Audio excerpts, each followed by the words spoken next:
My name is Ana Martinez, 26 years old, for years. My parents treated my older sister Christina like royalty, lavish gifts, endless excuses for her whims while I slaved away as their unpaid maid, scrubbing floors and cooking meals to keep the house running. She barked orders, and they nodded along. I bit my tongue, hoping one day they'd see me. But that hope shattered at a family gathering in our Chicago apartment. Christina burst in late, demanding I refill her drink while chatting up relatives. Exhausted from prepping the entire spread plates, tables, cleanup. I paused. She leaned in, eyes cold, and laughed cruelly. Work harder or no food for you. The words landed like a gut punch. No one spoke up. My parents just glanced away. That was the breaking point. I didn't scream or beg. I nodded once, slipped to my room, and packed quietly my laptop, clothes, the cash I'd stashed from side gigs. By midnight, I was out the door, keys in hand, leaving the key on the counter with a note, "I'm done serving." The lock clicked behind me, and for the first time, I breathed free. The next morning, they discovered the empty room, the note, and the silence I'd left. Their meltdown, unbelievable panic calls, accusations flying, the whole family unraveling without their invisible fixer. If you've ever been the family servant while someone else played princess, drop your story in the comments below. I read everyone. Before I get to my story, I want to know what time you're listening and in what city. I'd love to know how far my story has spread. Years earlier, the favoritism started small but cut deep in our Chicago apartment. I woke before dawn to sweep floors and prepare breakfast while Christina slept in, her room a shrine of untouched toys and clothes. My parents praised her every giggle as if it was genius, but my efforts earned nothing but nods. One Christmas, Christina unwrapped a sparkling bike with ribbons, riding it around the living room amid cheers. I got a used backpack stuffed with school pencils, my mother saying it was practical for someone like me. My father just watched, never questioning why one daughter gleamed and the other faded. School days amplified the divide. Christina's average grades sparked family outings to ice cream shops along the lakefront. My perfect report cards got a quick glance and a mumbled "keep it up." Teachers noticed, pulling me aside to ask if home was okay, but I shrugged it off. Loyal to the family's secret, chores piled on me like weights. I washed dishes after dinner parties where Christina charmed guests with stories, her laughter echoing while I scrubbed in the kitchen shadows. My mother would say Christina needed rest for her modeling dreams, handing me the sponge instead. The first real sting came during a neighborhood block party. I spent hours setting up tables and grilling burgers for everyone. Christina arrived late, complaining the food wasn't fancy enough. When I suggested she help, she sneered, her voice sharp as a knife. "That's your job, Anna. Servants don't complain." My parents overheard but laughed it off, my father patting her back like she'd told a joke. My mother added that I was good at these things, turning away as if nothing happened. Summers meant more of the same. Christina got camps for aspiring models, learning poses and walks from pros. I stayed home, mowing the small yard and fixing leaks in our old building. My savings from odd jobs went to family bills when my father's engineering project hit delays, but Christina's allowance stayed untouched for her outfits. Family photos told the story without words. Christina centered in every shot, smiling wide, while I stood on the edge, often cropped out. Relatives whispered at gatherings, but no one spoke up. Cousin Maria saw it once during a picnic, her eyes widening as Christina ordered me to fetch her drink, but she stayed silent then. By middle school, the pattern locked in. Christina's dance recitals drew crowds, my parents filming every step. My art shows got excuses about work schedules. I sketched in my room, dreaming of design school, but pushed it aside to handle laundry and grocery runs. The emotional toll built quietly. I'd cry alone after Christina's barbs, like when she mocked my hand-me-down dress at a school event.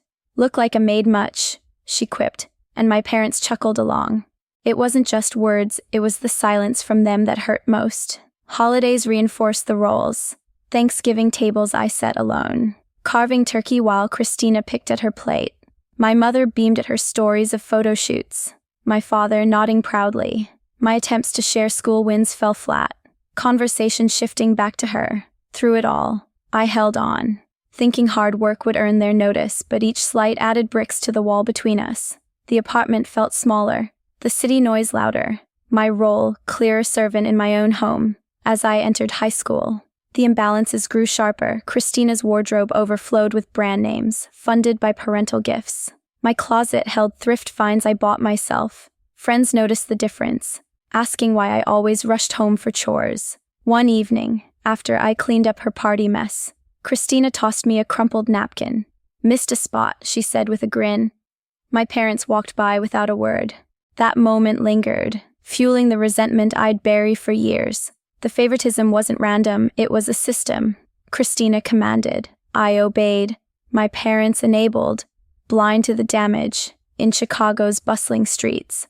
I felt trapped in their script, waiting for my cue to break free. But freedom came later. For now, the daily grind shaped me, teaching resilience in shadows. High school pushed those boundaries further, with Christina's path lighting up while mine dimmed in the background. Scouts from modeling agencies spotted her during a school fashion fair, pulling her into workshops that promised big breaks. My parents jumped in, scheduling sessions after school and covering the entry fees with cash from their joint account. She learned runway techniques from industry pros, her confidence blooming under spotlights at city events. I tagged along sometimes, holding her bag or timing her practice walks in our living room. My own interests in interior design got sidelined. I'd borrow library books on layout software, practicing on notebook margins between shifts. When I brought home a project mock-up for a class assignment, a cozy cafe redesign, my mother skimmed it, then turned to Christina's latest pose photos, cooing over the angles. The financial strain hit harder that year. My father's firm restructured, putting him on unpaid leave for months, the kind of corporate shuffle common in Chicago's volatile job market. Bills crept up, from utility spikes in winter to unexpected repairs on our aging HVAC. I cut back on lunches, taking on weekend barista roles at a coffee spot near the high school, pocketing tips to ease the load. Christina's classes continued uninterrupted, my parents prioritizing her schedule. They sold a few stocks to fund her portfolio session with a photographer downtown. The image is glossy and professional. I overheard my father on the phone, justifying the expense as her future investment. While my earnings, $400 that month, went straight to the mortgage payment without fanfare, cousin Maria pieced it together during a rare sleepover. She crashed on our couch after a concert, catching me folding Christina's fresh laundry at midnight while my sister scrolled agency emails. Maria sat up, rubbing her eyes, and asked why I handled everything solo. I explained the routine, and she frowned, recalling similar glimpses from family visits, the way Christina's room stayed spotless without effort. Her quiet, "This isn't right," hung there, a first crack in the silence, though she didn't push then. Transitioning to college amplified the uneven footing. Christina enrolled in a specialized modeling certificate program at a Loop Institute, my parents securing a partial scholarship and filling the rest with loans they co-signed without hesitation. She moved into shared housing with classmates, weekends free for castings and networking mixers. The city buzzed for her, from photo ops at Millennium Park to feedback sessions with mentors. I opted for affordable state college online tracks in design, balancing modules with full-time work at the firm I'd interned for. Commutes on the Red Line 8 hours, but I managed, sketching elevations during breaks. My parents offered vague advice on grants, but when application deadlines loomed, they were tied up driving Christina to fittings. I handled the forms alone, qualifying for aid that covered basics, the rest from my paycheck. My father's return to work brought relief, but the backlog lingered. He took consulting contracts, irregular paychecks that dipped family reserves. I bridged gaps, transferring $1,000 from my starter savings to cover his licensing renewal and Christina's program materials like fabric swatches for auditions. My mother expressed gratitude over dinner, but the meal quickly shifted to Christina's upcoming evaluation, her potential agency deal the real highlight. Maria opened up more as our paths crossed at city festivals, over street food near the lake. She shared how she'd noticed the tilt since high school, pep rallies, Christina front and center in cheers, me coordinating setups behind the scenes. "You've been carrying them," she said, her tone steady. That insight lingered, validating the quiet sacrifices without demanding change. The mental grind wore on, late nights refining mood boards for assignments. I'd question if my visions of open-plan homes would ever reach beyond paper. Christina's updates flooded group chats, triumphs in bold emojis, mine lost in replies. Still, I advanced, landing freelance tweaks for small offices, each payout a step toward independence. Work evolved into structure. Christina's program ramped to full campaigns, my parents booking her travel for regional shows. I passed on a design certification seminar, citing shifts, and my father understood with a nod.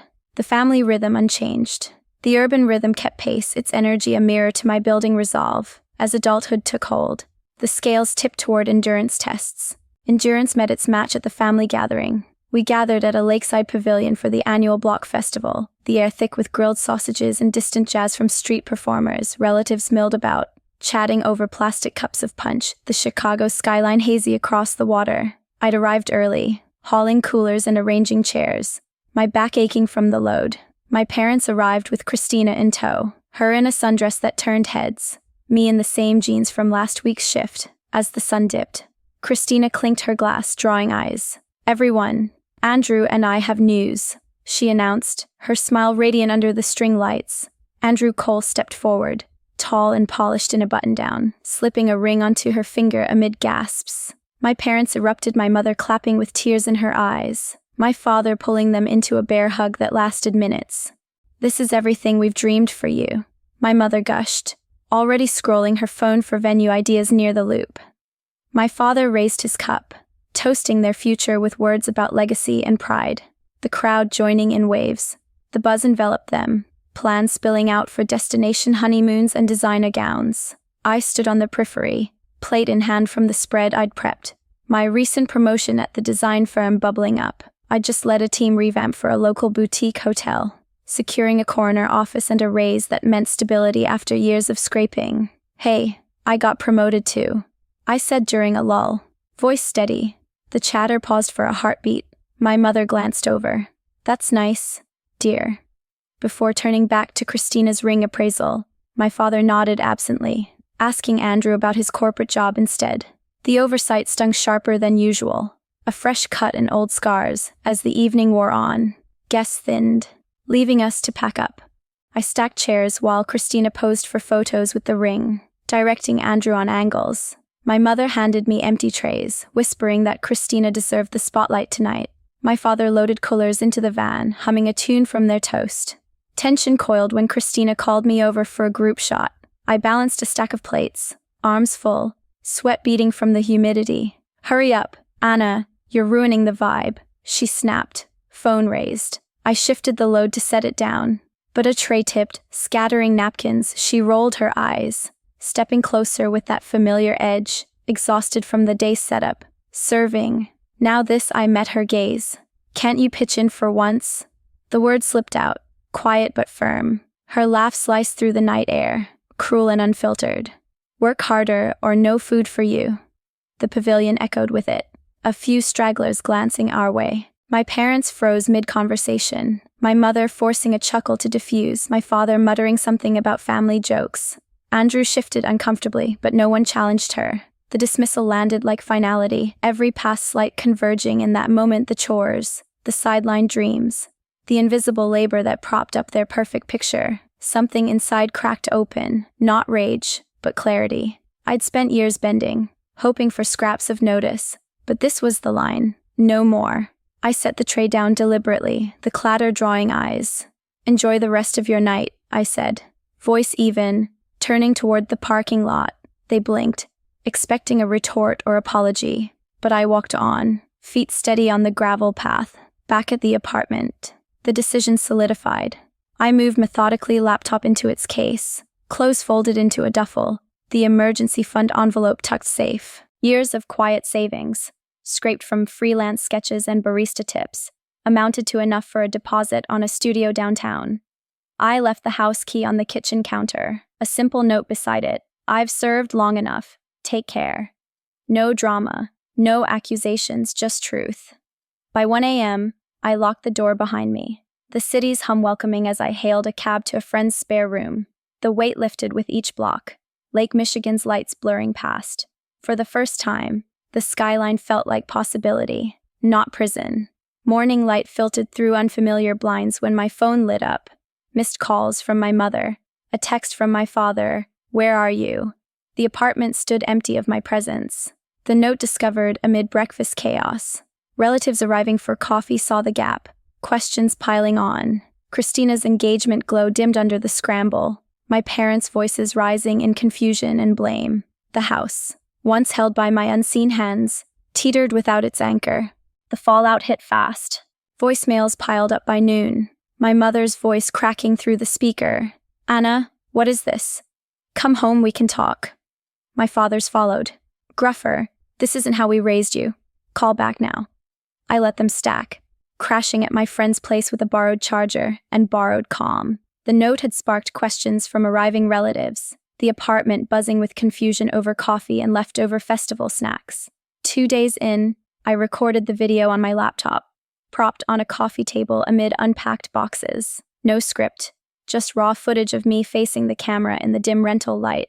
I listed the imbalances, years of chores, while Christina chased dreams. My earnings funneled to her pursuits, the constant pivot to her spotlight. "I've given everything to prop up this family," I said, voice level. "But I'm done being the shadow. I won't attend the wedding or any more events. This is my line." I hit send to the family group, the file attaching with a finality that steadied my hands. Responses exploded within minutes. My mother called 5 times in an hour, each message escalating from pleas to accusations. "How could you do this to us, to Christina's big day?" My father left terse texts. "Selfish move. Fix it before it ruins everything." Christina's came through voice note, her tone a mix of sobs and snaps. "You're jealous. Aren't you stealing my thunder right when things are perfect?" No acknowledgement, just deflection, as if my exit was a plot twist in her story. The smear started subtly, then snowballed. My mother reached out to aunts and uncles, spinning tales of my sudden breakdown after a work stress episode. "She's not thinking straight," she told one, implying therapy needs. To another, it was resentment bubbling over from old sibling rivalry. My father echoed to his brothers. "Anna's always been dramatic, this is her way of lashing out." But the web frayed quick. Aunt Judith called me first, her line from a suburb cafe where she'd grabbed lunch. "Your mother's story doesn't add up," she said, recounting her own visits the way she'd seen me handle holiday preps alone while Christina lounged. "I've watched it for years, you're right to step back." Her words landed solid. A bridge I hadn't expected. Grandma Carol followed that evening, her voice tinny over the landline from her assisted living unit. She'd fielded 3 calls already, each version of my instability clashing with the last. "I've got eyes that don't lie," she told me, sharp as ever at 87. She recalled birthdays where Christina's cake dominated, my contributions to the feast ignored. They favored her from the cradle, and now the bills coming due. Her support cut through the noise, promising to set the record straight with whoever rang next. Cousin Maria sealed the shift the next morning. She'd gotten a frantic text from my mother about family unity, but Maria fired back with details she'd held back the secret transfers I'd made for Christina's program fees, pulled from my statements during a joint bank app session years back. "Anna covered your modeling costs when Dad's job dipped," she texted the group, CCing everyone. Not resentment, it's fairness. The revelation dropped like a stone, exposing the hidden ledgers of favoritism. Christina's tuition loans co-signed without question. My aid forms dismissed as your responsibility. The backlash turned. Uncles stopped responding to my father's probes. Aunts pulled back from my mother's lunch invites. One cousin even forwarded old emails showing my parents gushing over Christina's headshots while glossing my design portfolio shares. The group chat went quiet, then erupted with questions aimed at them. Why the double standards? The uneven support. My mother tried damage control, a long voicemail pleading for a family meeting at a neutral spot, the wedding planner on hold. "We love you both equally," she insisted. But the cracks showed. My father sent a single line. "This has gone too far." Christina's notes shifted to anger, blaming me for poisoning the well right before her big reveal. Through it all, I stayed offline mostly, fielding only Judith and Carol's check-ins. Their backing reframed the chaos, not isolation, but release. The wedding loomed in weeks, invitations half addressed, but the family fabric strained without my threads. The pressure mounted as dates circled closer. The wedding came and went without me, a glossy affair at a northside venue with floral arches and string quartets. Photos flooded social feeds, Christina in lace gliding down the aisle, Andrew beaming beside her, my parents in the front row, beaming wider. Guests asked about the missing sister, My mother deflecting with tales of overseas work. The event wrapped in toasts and dances, but cracks showed in the aftermath. Whispers of a rushed union amid family tension. 4 months later. The call from Aunt Judith broke the quiet I'd carved. "It's bad," she said, her voice low over the line. Andrew had strayed with a colleague from his finance firm. The affair uncovered through late-night emails and hotel charges on shared statements. Christina confronted him at a dinner downtown, plates flying in the argument that echoed through the restaurant.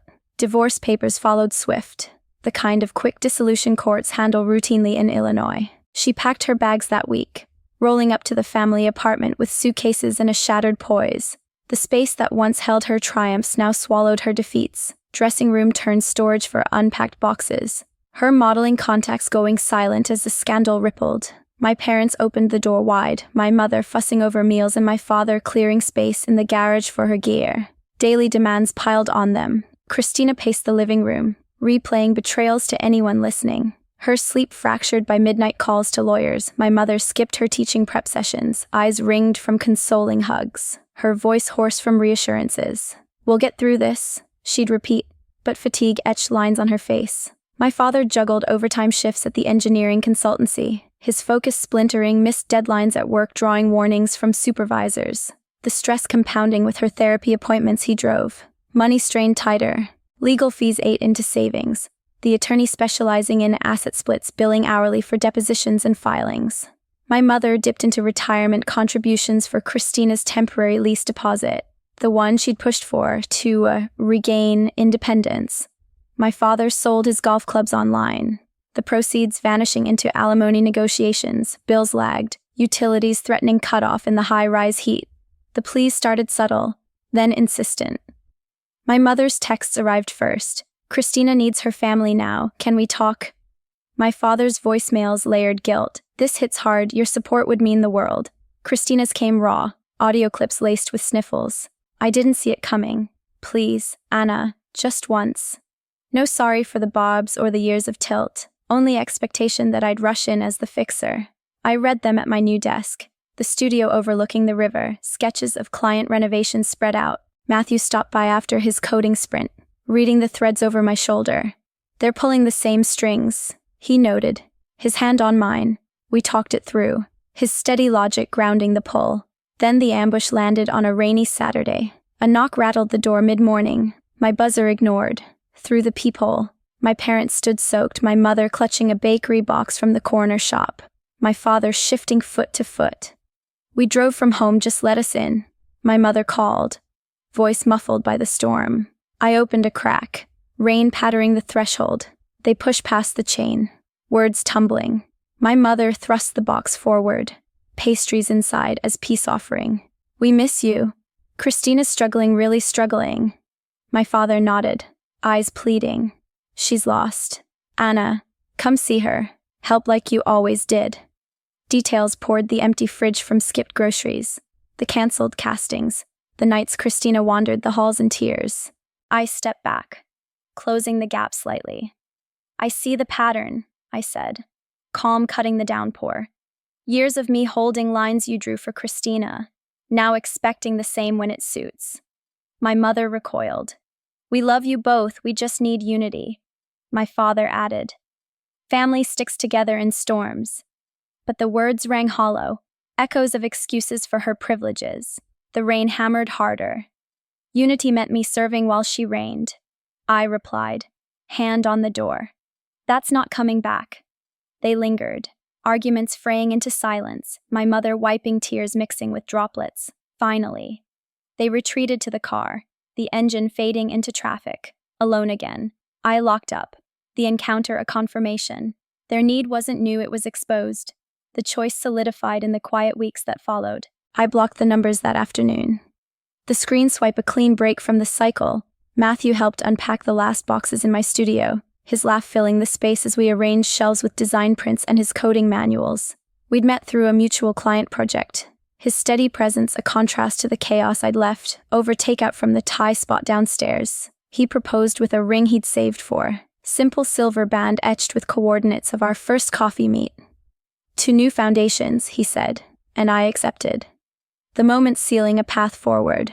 Work accelerated the shift. My promotion opened doors to lead renovations for mid-sized firms, turning sketches into lobbies that drew client praise. I networked at industry mixes along the Riverwalk, landing contracts for boutique hotels and office refreshes. Paychecks grew steady, covering rent without the old guilt of family dips. Freelance gigs filled evenings, my portfolio expanding with urban lofts that blended Chicago grit and modern lines.